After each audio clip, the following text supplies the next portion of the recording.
to the People's Basics podcast. We are here today to have a special episode to be talking to one Alan Ellison, who is running for the U.S. Senate in Florida to retire one Marco Rubio. Jackie, what are you really looking forward to in talking to Alan about today?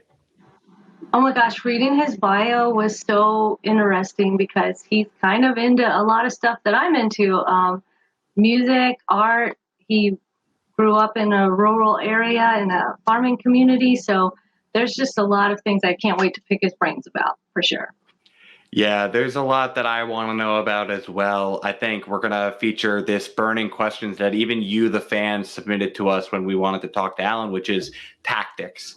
Because you know what? Florida is the true battleground. And I think Alan has to show why is he the person who can build the coalition to actually win and take down Marco Rubio, as well as if he is successful, what's the plan to be effective on the inside?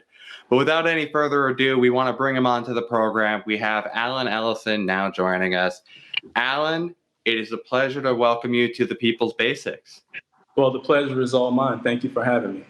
Oh, you're so welcome. So, Alan, we talked a little bit about what we were excited to be able to talk with you already. But, before we get into all of the fun about policy and how we're going to take down Marco Rubio, I want people to know a little bit more about you. Could you let us know a little bit of what your work history was before you decided to run for office, as well as, what was that inspiration of why you wanted to be the person to try and take down Marco Rubio? Well, my background is very diverse. I've done a lot of things in life. What I currently do now is I'm a cosmetologist. I own a salon here in Highlands County. I've been doing hair consistently for the last 28 years. I originally started doing hair out of necessity because in Hardy County, where I'm from, there wasn't any ethnic barbershops to go to. So I needed a haircut for the 5th grade banquet. And I got my dad's clippers and I tried to do it myself. I was doing pretty good until I got to the back and I had so many patches in the back of my head. People started calling me Patches. But I really enjoyed doing it, and I kept doing it from the time I was 10 all the way to now. I just actually got finished cutting someone's hair in my salon. But I've done a lot of different things. I've been a corporate development specialist helping to establish over 300 businesses throughout the state of Florida. I've served as a sports and entertainment agent with one of the most prestigious sports and entertainment agencies in the world, operating on 4 continents. We've represented a lot of talent, so I know what it means to represent people. But the thing that kind of changed everything for me was when I decided to go back to school and get my degree in political science. It was a professor, Dr. Fitzgerald, who in an American government course talked about making social impact through policy. And so I actually changed my major from education after taking his course, changed it to political science, and really started getting deeper into the policy world. So I started a nonprofit that dealt specifically with economic development and policy consultation, and I did that both here in the country and in Africa. So, the thing about running for the United States Senate is my scope is national. I have a lot of ideas about how we can work together to bring uncommon goals and accomplish them for the people. And I believe that the best place for me to start doing that is at the federal level. So when I thought about all of the issues that matter so much to so many people that are basically being overlooked, I decided that to continue bringing awareness in those issues and to create positive change on those issues, I needed to run for the United States Senate. And Marco Rubio currently is holding that seat. It's been there for 11 years. I only have been to work 40% of the time. And I believe that I can be stronger, better, and more responsive to the needs of the people of Florida. So, Alan, to follow up on those issues that you feel are unaddressed, there is obviously the focus of the immediate, what we have ongoing with multiple crises underway, and then there is the long-term future that you envision.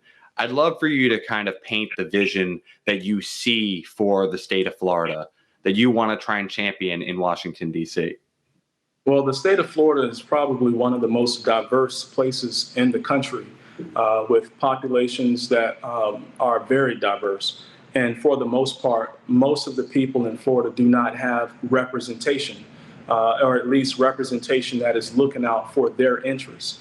And so I want to be the kind of leader that looks out for all people. And our theme of our campaign is improving the quality of life for everyone, not just people that look like me, not just people that are in my party, but for everyone, because I believe that out of 55,000 different issues that affect millions of Floridians and millions of Americans, we have more in common than not.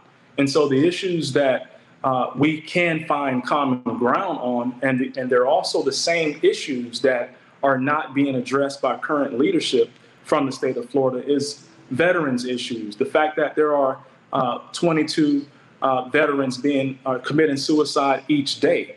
The fact that out of the 61 million Americans that are living with a disability, 1.8 million of them right here in Florida do not have representatives that are in Congress that are fighting for their interests. And so when you look at the fact that veterans make up most of Americans, or all of Americans, you think about people who have disabilities, they make up all of Americans, just not one party or the other. They make up all of us.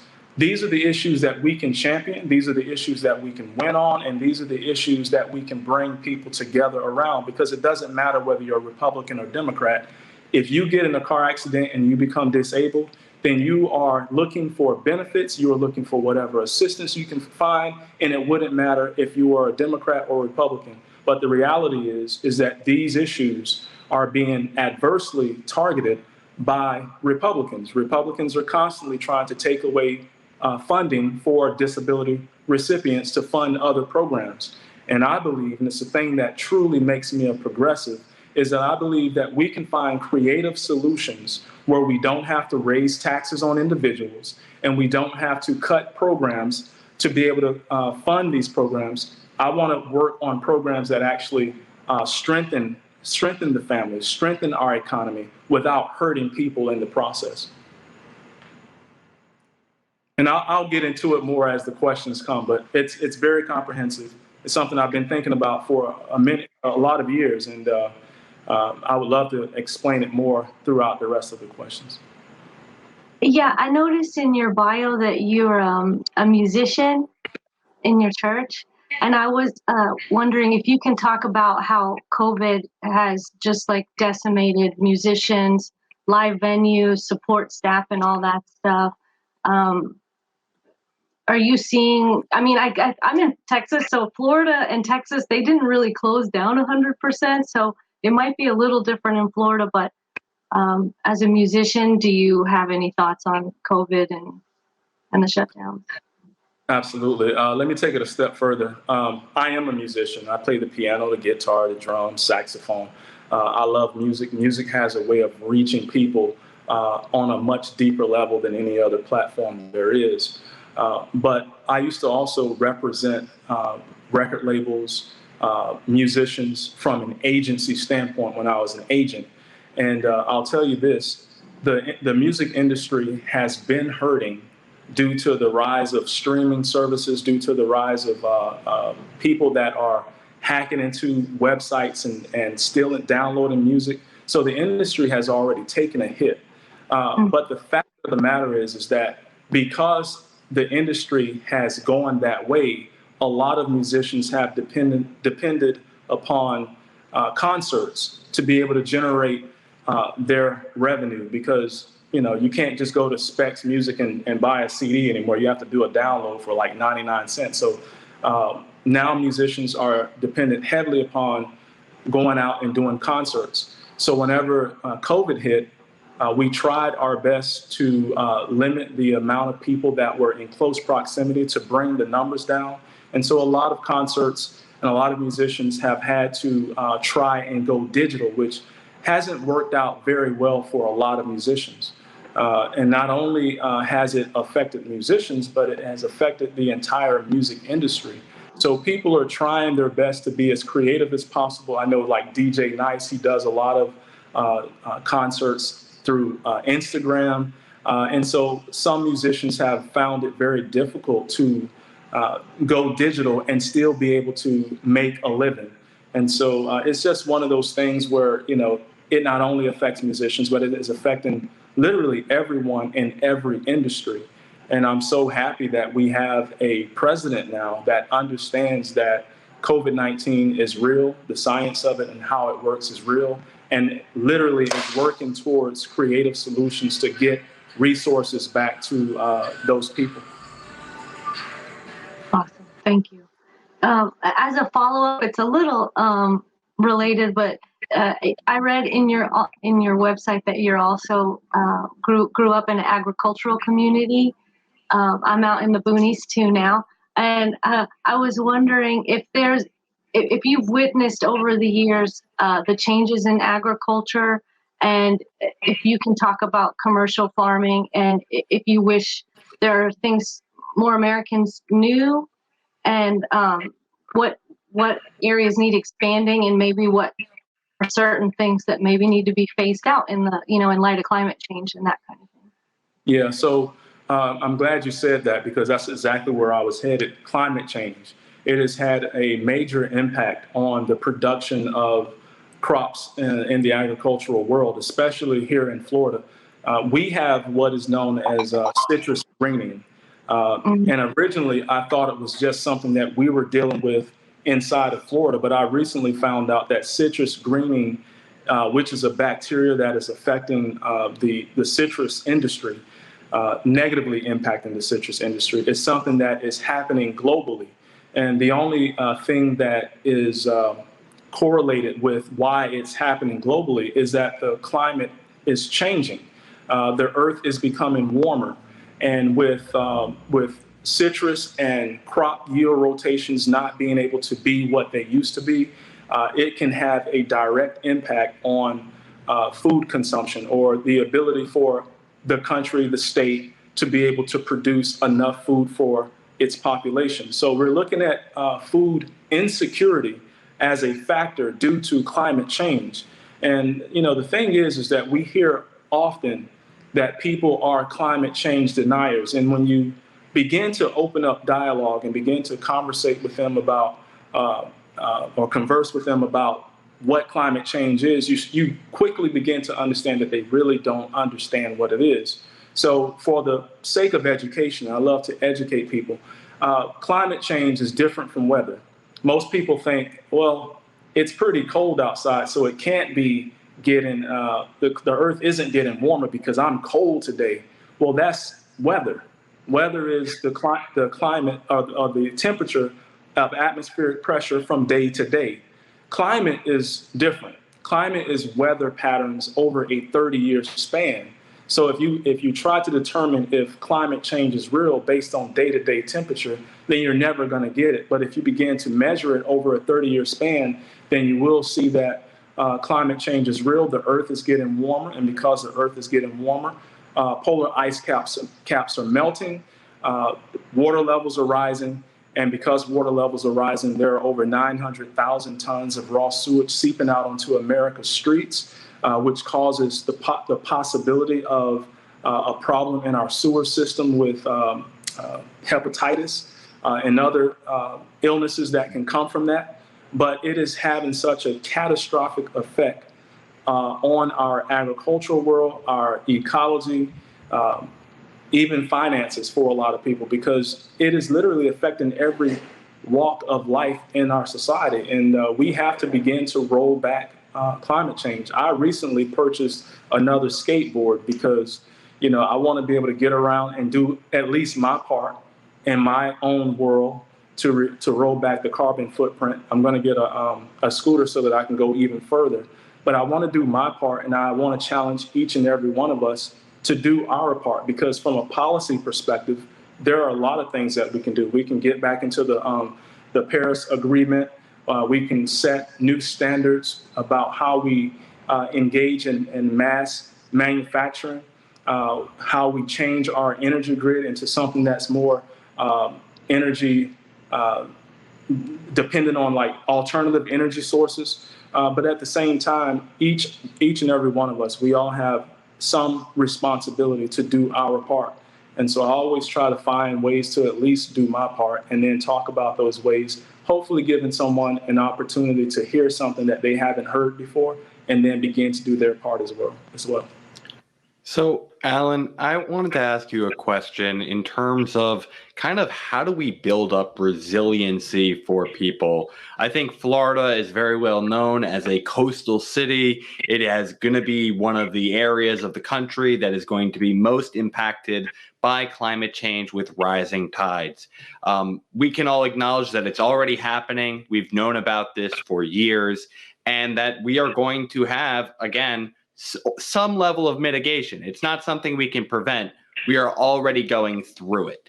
And so I wanted to ask you, how do you prepare Floridians who live by coastal areas to go through that transition over time to safer areas, more inland? What is your plan of how do you protect your people on the coast? You said it perfectly. It's not something that's going to happen. It's something that's happening right now. There are parts of Miami that have already gone underwater. There are parts in the Keys that have already gone underwater. Florida goes underwater at least 2 feet every year. There are some streets in Tampa that have already gone underwater. So there's going to be a natural migration of people that are going to start having to move inland or make alternative living arrangements. I think the best thing that we could do is to start talking about this more at the federal level, at the leadership level in the state. We're going to have to start having more discussions around this issue in colleges, more town halls, and as well as to bring in more industries that can help people to become sustainable so that they can have the resources to be able to move. That is something that we could do right now.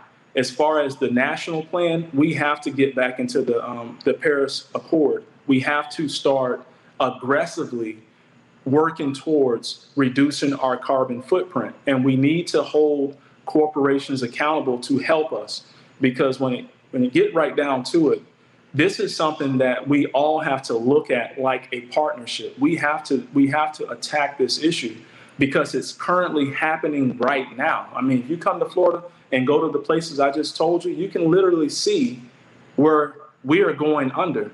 And it's because we've had an administration, we've had global leaders who don't understand this, who do not come together and try to understand this, because everyone's looking out for their bottom line. At some point, we have to look at the health and safety of the people over our bottom line, because if the health and safety in our environment is not there, the bottom line won't matter anyways. And so I think we have to raise the level of discussion. I really appreciate Al Gore for raising the conversation around this issue, but it has to get to a point where every representative, every senator, every leader is talking about this as if the problem is already so severe that that we have to make a change yesterday. And the urgency of now is not in the minds of everyone.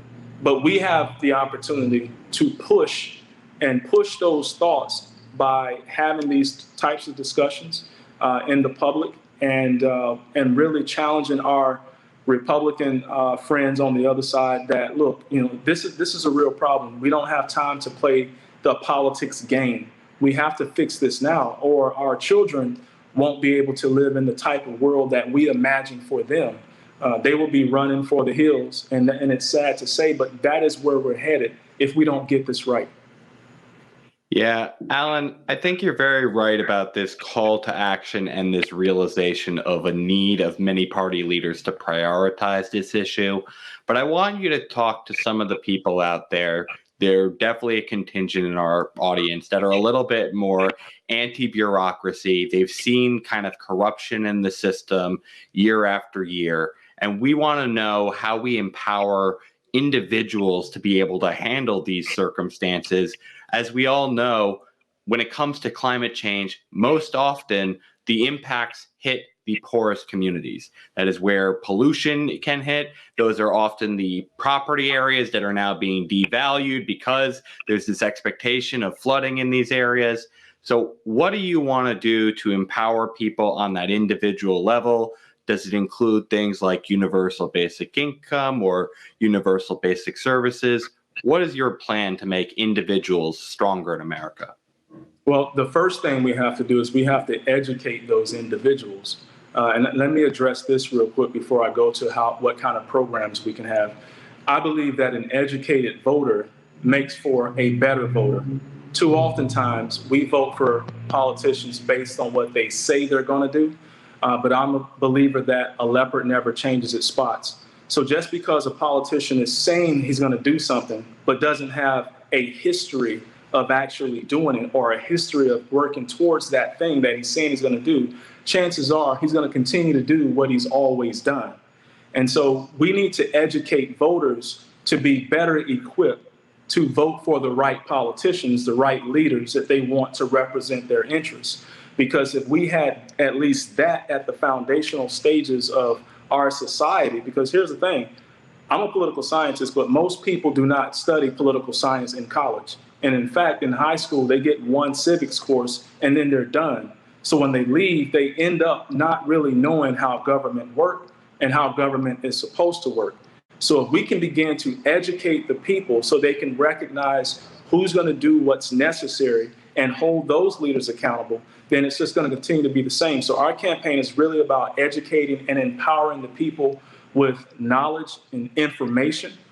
But when I'm in the United States Senate, there's a lot more that we can do, especially if we maintain our position and increase it by flipping it with me becoming the 51.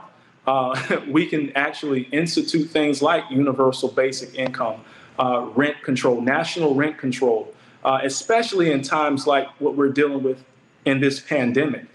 We need to be able to strengthen the people by taking away certain expenditures to reduce their stress. But just face it, when you're stressed out, you usually can't think clearly. So we're trying to talk about things that we want people to do and they're financially stressed out. What you're saying is going in one ear, out of the other. So we need to take care of their basic necessities. I believe in universal basic income or some sort of wage subsidy. I believe that we should have at least a national debt freeze because we expect people to stay home. We expect people to socially distance themselves. But at the end of the day, the bills keep rolling in. We need to make sure that people do not have the fear, the stress, and the obligation to have to go back and subjugate themselves to possibly getting COVID or some variant. And I think if we can start doing those things in the United States Senate, not only will we be able to help the people at large, but we will also empower them and inspire them to start believing in our government again. Because I always say that a government or its constitution is only as strong as the people that believe in it. And for the most part, people have really stopped believing in our government, especially when you have a government that have Jim Crow style Republicans that are constantly trying to squash and suppress their votes. And that's what we see here in Florida. Yeah, that's so true. It's the strength of our democracy is really the strength of our people and vice versa. I wanted to drill down on universal basic income because the time where this interview will come out, we will still be in our theme of the month, which is universal basic income. Obviously there is the immediate situation where people are in right now, which is we're still in the recovery process from COVID-19 and the impacts to our economy. And so there might be an additional need for cash relief. And then there's the notion of a long-term plan of a universal basic income. Can you elaborate more about what you envision as a plan, both in the short term and long term for a plan like universal basic income? Yeah, so for the short term, I would say that what they are attempting to do with the $1,400, I would want to see that take place on a monthly basis. But over the long term, I want to see not only that we institute it, but it becomes a sustainable mechanism where it will never go away. And I've identified some areas that we could utilize in terms of our creative approach and how we pay for it, because I think that is the problem with a lot of people on the right, is that they don't understand or they don't see or care to see how we pay for it. And so I'm looking at all of these tech giants that are taking our sensitive, our privacy information and selling it to other people. I want to be able to see that we can at least tax those entities to be able to pay for a universal basic income system.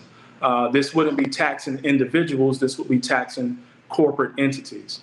The other thing is I want to see that we make marijuana, recreational marijuana, become a national law, that it is legal, that it is taxed, and that we use tax revenues to help pay for these programs like universal basic income. I think that it is doable. It's not even a matter of should we do it. It's a matter of when are we going to do it? Because we are behind 33 of the world's top economies. These economies are not third world. These are developed nations that are already engaging in some form of a wage subsidy. And some are even helping small business owners up to 70%, 80%, even 100% of the funds that they have lost during COVID. Right now, we are in a pandemic, and it means that we have to do all of those things that are necessary to improve the quality of life for all of our citizens. And right now, not only are people struggling because they're out of work or their businesses have shut down, and I'm a business owner, and I know that my business has taken a hit since COVID, but we have to make sure that we are relieving the stress. Because again, people are dealing with this, but they're also dealing with deaths in their family. Imagine you losing your loved one today and you lost your job too.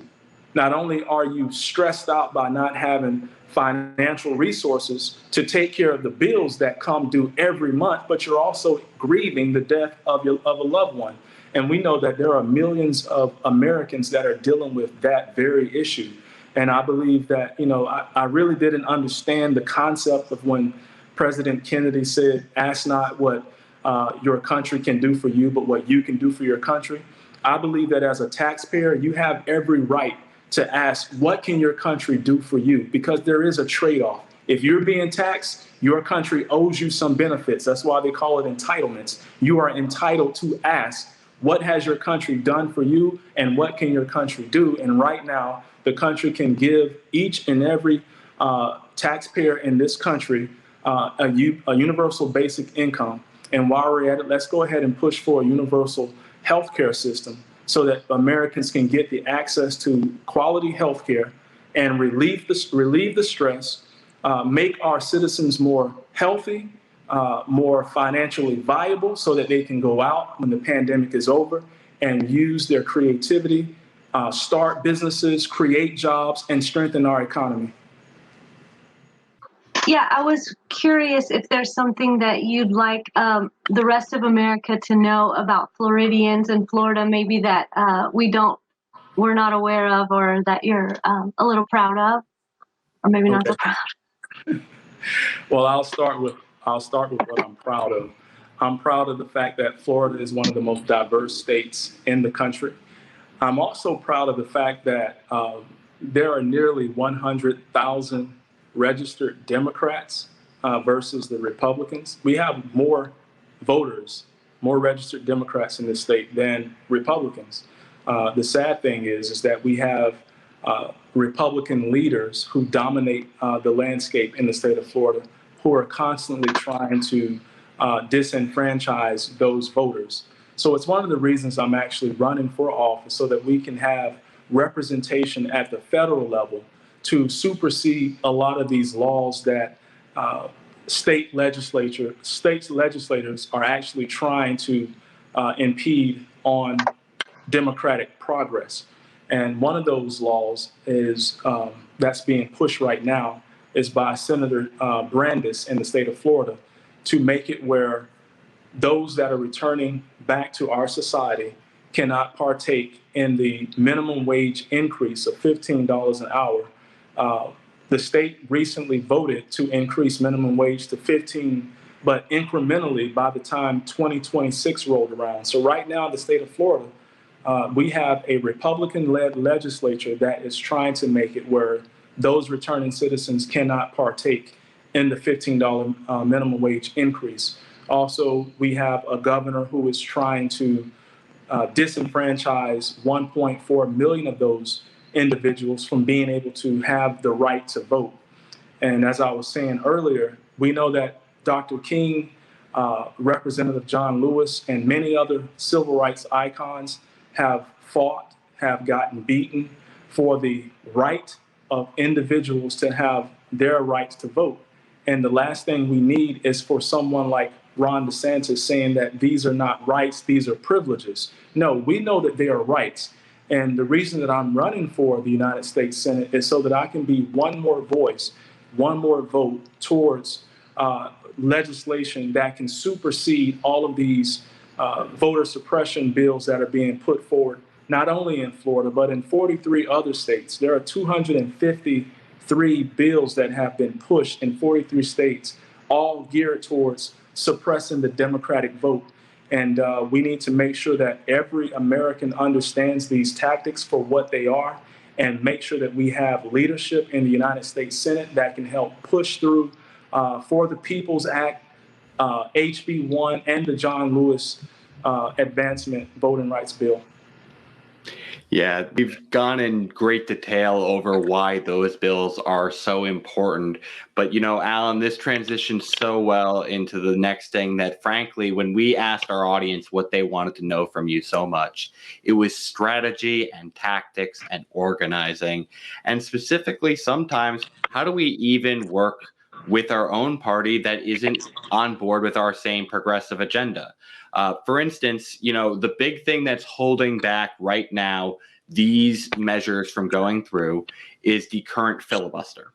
And one of the problems is we do not have a completely united caucus in the Senate right now to overturn that.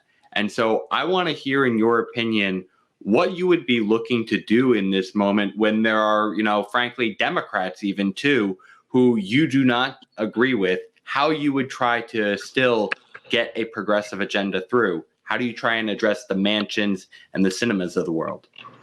Well, what we have to be able to do is we have to begin to organize. We have to start petitions. We have to show the verifiable numbers of the individuals that are on our side. And I tell people this all the time. If you go to a senator as an individual and you're speaking about an issue that matters most to you, chances are they're going to take the meeting and then go on to the next meeting and completely forget about you. And it's not because of anything other than the fact that they only respond to public sentiment. And the best way to show public sentiment is to create these petitions and show the amount of people that are on your side about these issues. And so that means organizing. That means someone's going to have to write this stuff up. Someone's going to have to put it out. Someone's going to have to collect. We have to do the political action activities that are necessary to push the hands and the votes of these elected officials, because they see it as, one, these are potential donors. They see it as, two, these are potential voters who can either vote me in office or vote me out of office. And so we have to build a consensus around these issues. Individually, individual statements, individual tweets, they mean nothing. They only mean something when you come together collectively and leverage the weight of numbers. And that's one of the strategies that we plan to do with a variety of issues. I think I just put out a petition yesterday around passing the Justice in Policing Act. I put out petitions around curbing or ending veteran suicide, because whenever you take these issues to Congress, they're going to want to see the numbers, and that's the way you get them to move. And it's sad. I don't want to be like that. I want to be able to hear an individual, what they say makes sense, turn it into a bill, push it. I shouldn't have to see, millions of people feel this way. No, if it makes sense, it makes sense. And right now, the filibuster doesn't make sense. Yeah, I think that's so true. And so I think the other question that we've received from our audience that they wanted to hear from you is, frankly, again, a tactical question, but now, frankly, an electoral question. Florida is a hot battleground state. The state has, frankly, had minor drifts towards the Republican direction. And one of the big things that has concerned some Democrats is that the Hispanic population within the state has trended towards the Republican direction. What is your strategy that you're trying to go to voters to try and connect with these communities that have been, straying in that direction? Well, I'll tell you this. Some of the strategies are proprietary, so I can't tell you everything. But, but I will say this. There are a lot of people in the state of Florida that feel fearful of voting for Democrats, and I'll tell you why. The Republicans have done a very good job at branding Democrats and using scare tactics to make people feel as if Democrats are going to socialize the country in a way that it's relatable to what's going on in some of these countries in Central America. Okay, so we have to rebrand who we are as a party. My background is sports entertainment, sports marketing, but I also have a very strong background in public relations, marketing, and branding. And so we're going to utilize a great deal of those strategies to help brand who we are as a party, who we are as progressive, who I am as a leading candidate on the national stage, to be able to let voters know that, no, we are not socialists. We are not any of these terms that the Republicans have tried to demonize us with. We are the party of the people. We have been there for the people at every turn, at every crisis, with the HEROES Act, with the CARES Act, with the American Recovery Plan, with the American Relief Plan. It has been the Republicans that have turned their back constantly on you time and time again. We have to lead on messaging, and that's what I plan to do in this campaign. We are building a very strong grassroots effort. We have hundreds of volunteers throughout the state. We even have hundreds of volunteers from around the country, and we have thousands of amplifiers, and we are inspiring the people. We're going to go into every area of the state. We're going to go into every rural area, every backcountry area. We're going to make sure that the people understand that there is a champion looking to represent their interests. This is the very reason that I'm running, because I know that in this state, there are haves and there are have-nots. And the have-nots make up the majority of the population because they have not a representative, they have not a senator who will stand up and be the champion for their issues. And I'm looking to be their champion. I will go to them, I will speak to them. And that's why I hold town halls every single week, to make sure that people understand that they're going to be heard. I'm going to listen. I'm going to speak. I'm going to educate. We're going to be empowered. And we're going to make sure that everyone can have their voices heard. And if you see me on Twitter, sometimes I'm up all night answering questions. And I believe that we should be more responsive. I know that in 11 years, most people have not gotten a response back from Senator Marco Rubio. If they send an email, they're going to get a canned email that doesn't even speak to their issues. I know that if you call the office, they're probably not going to pick up the phone. If you send a letter, you're not going to get a response back. We need a more responsive senator in the United States Senate. And that's why I'm doing what I'm doing. I'm going everywhere. I just came off of a campaign in the state's largest congressional district, covering 9 counties in the state of Florida. So I know what it means to be able to get out. I know what it means to be able to listen and reach wider audiences. My message transcends party lines because I'm always looking for the common threads that bind us together. I believe that we have more in common than not, and that's why we are leading this movement. That is why we have both Republicans, independents, and Democrats on our team. And ever since the seditious acts on the 6th of January, we have opportunities because there are tens and thousands of Republicans literally jumping out of their party. 15% of them are coming over to the Democratic side. So there is no time to use divisive language. Now is the time to use inclusive language. Now is the time to lead by example and be the big tent that the Republicans claim that they have. We have the big tent. We have the most diverse tent, and we are the party that's going to be there for the American people. Yeah, I do think that uniting and focused on the basics message is really going to resonate, and that we should not let them just kind of make us lose based on labels alone. I think if they want to call giving people $1,400 when they're in need socialism, well, good luck with that. But frankly, let's just focus on the let's get money to the people part. Let's not get caught in the labels part. So I think there's a lot of strength there. I tell people it's not socialism, it's a trade-off, because those same people are being taxed by the government, and now the government is coming to their aid in a time of crisis. Yeah, it's the basic responsibility, in my opinion. Yep, absolutely. This was also a really good segue into our final question, which is, why is Marco Rubio not fit to serve Floridians? So you answered really well. I actually got chills. Why you are the man to do this? So what's Marco Rubio done or not done? Which I think we have a pretty good idea, but we'd love to hear it from you. Oh, where do I start? I say it all the time. I said, in 11 years, Marco Rubio has missed 60% of work, right? How many of you can miss that much work and still keep your job? So that alone makes him unfit for the job.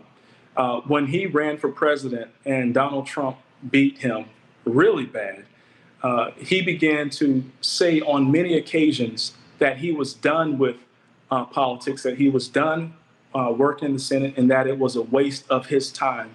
He is on record saying that. And so on that, he might as well go home and just allow someone that wants to represent the people. But the other thing is, and this is a fundamental aspect of why he's not fit to be in the position. When he was on the stage with Cameron at the Parkland town hall, and Cameron asked him the question, he said, if we can raise the money to replace what the NRA is giving you, would you take our money or would you continue to take the NRA's money? And his response was, I will take money from anyone that aligns with my agenda.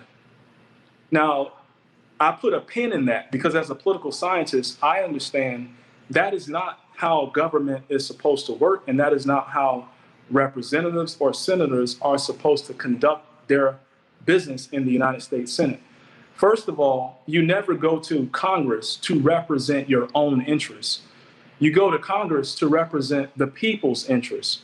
And the people were calling for him to stop taking NRA money, and they were telling him that we will help you raise the money so that you don't have to take that money, because we have to do something about all of these uncalled for, senseless deaths people taken away by gun violence. And he didn't understand that fundamental principle that he has a responsibility to the people. And I always tell people when they ask me, they say, Alan, what are your issues? And I'll tell them I have a lot of issues, but it's not about my issues. It's about your issues. So the question should be, what are your issues and how can I best represent your issues in the United States Senate? And so that is what I try to educate people, because we get so caught up into thinking that we're supposed to ask these questions when really I'm supposed to do more listening, and I'm supposed to find creative ways to work the solutions to change our society for the better, so that you don't have to worry about the things that are bothering you. And we need to have more education in civics. We need to have more education about how American government is supposed to work. And then we will have better representation, because the people will choose better. And that's what we want people to do in Florida. We want them to choose better. We want them to choose stronger, and we want them to choose more responsive representatives. Yeah, I think that's very well put, Alan. I think, from the fact that there is clear corruption to want to represent your own interests over the will of the people, as well as the fact that he just fundamentally doesn't really want the job. He'll say he does because he's campaigning, but on many times, as you pointed out, he doesn't want that. And to really get people to understand how egregious that figure is, they already get 130 days off to be in district or go on vacation or what have you. So to miss that much time when you already get that much time off, inexcusable. Alan, I want to thank you for coming on today to be able to let us know a little bit more about yourself and the campaign that you're running. Do you have any final words for the audience out there for who is maybe looking to get involved? what they can be doing to go and help you out in Florida? Absolutely. So again, my name is Ellison, running for the United States Senate. We are spearheading a movement not only to unseat Marco Rubio, but we're spearheading a movement to have a better, more responsive government. We're looking to unite Florida and unite America around the common themes that bring us all together. I believe that there are issues that we can win on. I believe that we have more in common than not. And if you really want to have a better representative and a better senator for your needs, then consider our campaign, the Ellison for Senate campaign, as a campaign that you get involved with. If you want to know more about who I am, what I stand for, and what we're looking to do for the state of Florida, you can find that information out at allenellison.com. We're looking to mobilize the people and inspire the people. We want to give you the tools that are necessary so that you can amplify your own voice. And if you want to write, we're looking for writers. You don't have to be perfect. We have teams of editors that can help you edit your work and publish your work so that you can continue to amplify your voice, your message. Individually, there's only so much you can do. But when you join our team, you're going to join with people like you that share your vision, that share your goals, that share your issues. And we are building a massive family. And we want you to be a part of it. Our tent is big. Our tent is diverse. We have the most diverse campaign in the state of Florida. We have people that are 14 all the way to 83, and people from all walks of life. And so we want to be the kind of leadership that Florida deserves, that America deserves, and we want your voice to matter and care. We want to care, and we want people to care about your voice. So join us, and let's have better.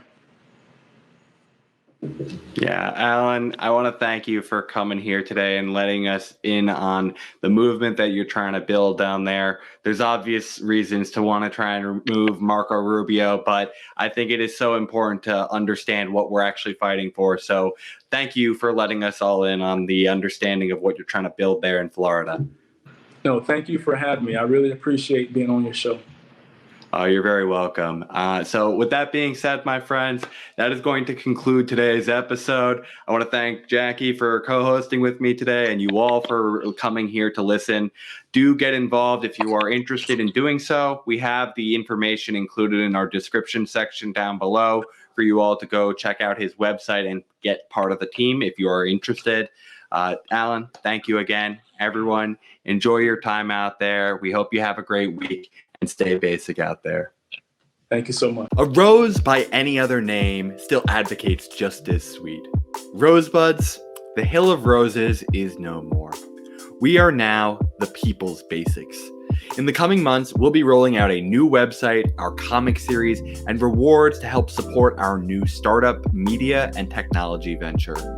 In the meantime, check out our new podcast, The People's Basics, with host Jackie Sawicki and I, Jonathan Munitz, where we'll be breaking down a different societal basic each week with our friends, colleagues, and experts.